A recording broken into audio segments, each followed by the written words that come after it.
Selamat tahun baru Sobat Kesoy, semoga tetap sehat dan semakin sukses di tahun 2022 ini ya. Nah, kali ini saya ingin ngebahas sebuah IM dari merek yang sudah kita kenal, yaitu QKZ SK3. Dengan harga yang Kesoy di kisaran 50-60 ribuan saja, suaranya sih agak di luar perkiraan ya, dan mirip dengan salah satu IM yang pernah saya review. Wah, kayak apa tuh? Oke, seperti biasa kita unboxing dulu ya. Boxnya masih menggunakan box hardcase khas QKZ.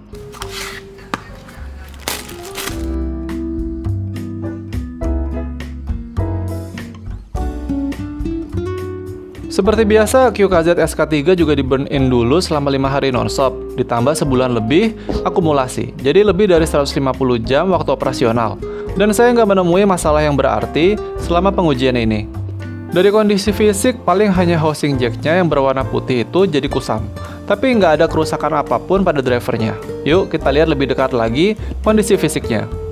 QKZ SK3 ini juga mengadopsi model over-ear yang sama dengan AK6 series, dengan seluruh housing earpiece-nya terbuat dari plastik resin transparan untuk semua pilihan warnanya.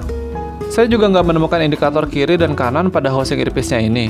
Dan ukuran nozzle-nya ini juga cukup besar ya, dengan lingkar dalam sekitar 4 mm dan lingkar luar 5 mm. Tanpa leher nozzle, jadi ear tips-nya bisa gampang kepleset. QKZ SK3 ini kelihatannya seperti menggunakan kabel yang bisa dilepas pasang atau detachable, tapi sebenarnya enggak. Kabel SK3 ini permanen. Bagian earhook-nya ini mirip dengan earhook AK6 atau AK6X, dan disertakan tambahan pelapis earhook yang terbuat dari karet dalam paket penjualannya. Ini berguna membuat SK3 lebih nyaman digunakan dan bisa mengurangi rasa nyeri pada telinga. Kabel SK3 yang ada di tangan saya ini berwarna putih dan sekilas mirip dengan kabel AK6X, tapi sebenarnya berbeda ya. Kabel SK3 ini terasa lebih kuat dengan lapisan karet luar yang tidak lengket kalau dibandingkan kabel AK6X. Cukup minim suara mikrofonik atau efek stetoskop. Bagian W splitnya jadi satu dengan housing mic-nya dan terbuat dari plastik dengan satu tombol multifungsi untuk menerima dan menolak panggilan. Juga play, pause, dan extract untuk musik. Pada housing mic-nya juga disertakan slider volume. Kualitas panggilan dari mic-nya ini bisa dibilang standar aja lah ya, untuk kelas 50 ribuan. Suara saya ini adalah suara sampel rekaman menggunakan mic QKZ SK3. Untuk konektor jack-nya menggunakan TRRS 3,5 mm gold plate jack audio dengan housing yang terbuat dari semacam karet. QKZ SK3 ini masih mengadopsi desain over-ear, dan untuk spesifikasinya agak membingungkan ya, karena bisa berbeda-beda bahkan dari supplier atau manufakturnya sendiri. Ya, saya pakai data dari QKZ officialnya saja ya. QKZ SK3 dipersenjatai 11,6 mm single dynamic driver dengan rentang frekuensi 20 Hz sampai 20 kHz. Sensitivitasnya 96 dB dan impedance-nya 16 ohm. Untuk pengujian suara, saya menggunakan HP dan laptop sehari-hari plus JCLI J04 yang Kesoy di volume moderat ke bawah. Jadi gimana suaranya? Yuk kita bedah dengan bantuan diagram persepsi saya. Untuk bass pada QKZ SK3 ini bisa dibilang punya rasa yang mirip dengan QKZ AK6X. Bassnya cukup besar dan bisa terasa memenuhi kepala seperti pada musik-musik EDM. Bass SK3 ini juga terkesan kurang transparan sehingga bisa terasa keruh atau kurang bersih ketika mengikuti gebukan double pedal yang cepat. Selain itu ada kesan dominan yang menutupi frekuensi lain, terutama treble atau high-nya, seperti pada musik-musik metal atau power metal. Kalau dirangkum ya, bass SK3 ini cukup besar dan dominan, terutama bagian mid bass sampai ke lower mid. Dan menurut saya cukup bocor ke mid, terutama untuk musik yang ramai seperti power metal. Bass SK3 juga cukup punchy atau nendang, seperti pada musik EDM atau hip hop. Bass SK3 juga tergolong boomy, agak kekurangan detail dan transparansi, juga cenderung santai dan agak roll off di ujung sub bassnya, sehingga bisa terasa ringan dan gak berat di ujung. Cukup dalam, tapi gak terlalu glare. Untuk mid-nya, SK3 punya suara vokalis yang mundur atau berjarak, baik pria atau wanita. Suara Michael Bublé pada track When I Fall in Love terdengar cukup hangat dan sedikit tercampur dengan mid bass yang membuat suaranya terdengar kurang alami. Suara wanita seperti Celine dan Adele atau penyanyi wanita pada Annie Song juga terdengar mundur dan terasa terlapisi selimut atau veil. Ada perasaan tertahan atau kurang lepas, terutama pada upper mid atau puncak suara tingginya. Warna karakter suara atau timbre, baik pada instrumen maupun vokal pria dan wanita, terasa kurang alami dan bisa dibilang terasa monoton. Ini membuat area mid jadi terasa kurang bertekstur dan kehilangan detail, terutama pada musik yang cukup ramai. Mid pada SK3 ini walaupun secara keseluruhan terasa mundur, tapi masih tergolong bersih, terutama pada musik yang santai dan cerah. Tapi mid SK3 ini bisa terasa madi atau keruh pada musik yang cukup ramai, seperti pada power metal dan heavy metal, karena tertutup mid bass dan lower mid yang cukup dominan. Positifnya ya nggak ada puncak suara vokal yang menusuk atau sibilance yang mengganggu, dan terasa lembut karena lapisan selimut dari mid low, tapi juga jadi kehilangan detail dan tekstur. Dan seperti kebanyakan earphone dengan bass dan lower mid yang dominan, treble atau high SK3 ini juga terasa kurang tampil. Posisinya lebih banyak bermain di belakang sebagai pemanis. Terutama suara dentingan simbal pada musik metal, atau bahkan jazz akustik yang terasa kurang berkilau atau kurang sparkling. Suara dentingan gitar melodi pada slow dance dan DPPP terasa kurang renyah, kurang ngecering, terutama dentingan nada tinggi yang terasa tenggelam dan kalah dari dentingan gitar bass yang terasa mendominasi. High atau treble SK3 ini terasa kurang extend dan bisa kehilangan mikro detail pada area high, seperti suara wind chimes logam yang terdengar kurang cering, kurang renyah, plus kesan hangat yang terasa, juga terasa santai. Sisi baiknya ya nggak ada gejala treble yang pedas atau sibilance dan kesan metalik yang mengganggu, nyaman dan aman didengarkan pada volume moderate ke atas.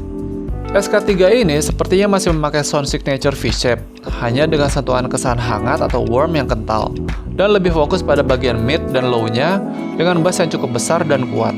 Soundstage-nya sendiri terbilang standar aja ya, dengan kesan masih bermain di dalam kepala. Tapi dengan musik yang ramai dan bass yang bertubi-tubi, soundstage-nya ini jadi terasa lebih sempit, sepertinya karena pengaruh bass yang penuh, sehingga tidak memberikan kesan ruang yang lapang. Separasi juga ya masih standar aja ya, dan cukup baik pada musik dengan instrumen yang tidak terlalu ramai. Imagingnya juga biasa aja dan masih cukup akurat untuk musik santai, tapi bisa kurang akurat kalau musiknya cukup ramai. Lalu untuk channelingnya ini bisa terasa agak berat ke kiri, dengan bass yang agak lebih tersalur ke sebelah kiri. Tapi dengan musik yang tidak fokus ke bass, ya bisa cukup seimbang ya. Untuk mendengarkan live performance seperti Mirror Living Cartridge, posisi kita seperti cukup jauh dari panggung, dengan bass yang menggelegar dan menggema. Suara vokalis pun jadi seperti ada efek menggema, dan dari perspektif lain, justru bisa memberi kesan live yang cukup nyata dan alami. QKZ SK3 ini punya daya keluaran yang mirip dengan TRN MT1 atau QKZ AK6X. Tapi pada volume kecil, saya merasa suara SK3 kurang optimal, terasa kurang bernyanyi, dan agak mendem. Mungkin karena treble yang kurang tampil. Pada volume moderate, SK3 cukup optimal dan bisa bernyanyi dengan baik. Juga tidak ada tanda-tanda sibilance dan treble yang menusuk. SK3 juga masih cukup nyaman dan aman dari treble atau vokal yang menusuk saat digunakan pada volume tinggi. Congestion dari frekuensi tengah dan atas nggak terlalu terasa, hanya bassnya bisa terasa terlalu penuh dan menghalangi frekuensi yang lain. Menurut saya, QKZ SK3 ini bisa jadi love or hate, karena walaupun tergolong IM dengan bass yang besar, tapi vokal masih bisa cukup jelas, terutama ketika dipasangkan dengan device player atau DAC yang keluaran suaranya lebih bright.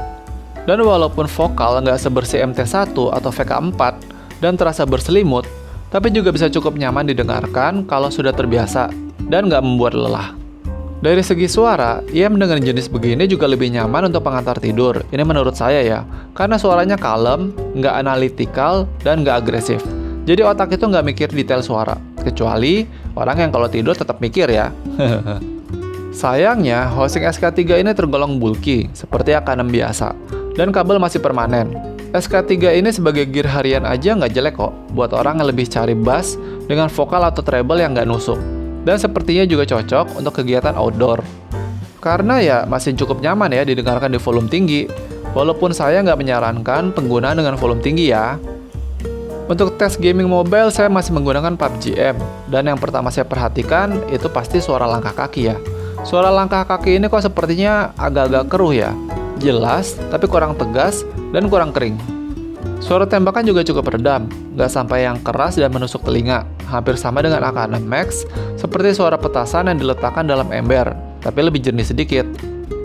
Untuk 3D environment atau surround-nya, ini juga tergolong standar aja ya. Terkesan lebih sempit malah kalau dibandingkan AK6X atau MT1. Suara langkah kaki dari kejauhan terdengar samar dan kurang jelas. Suara tembakan sih masih terdengar jelas ya, tapi nggak lepas.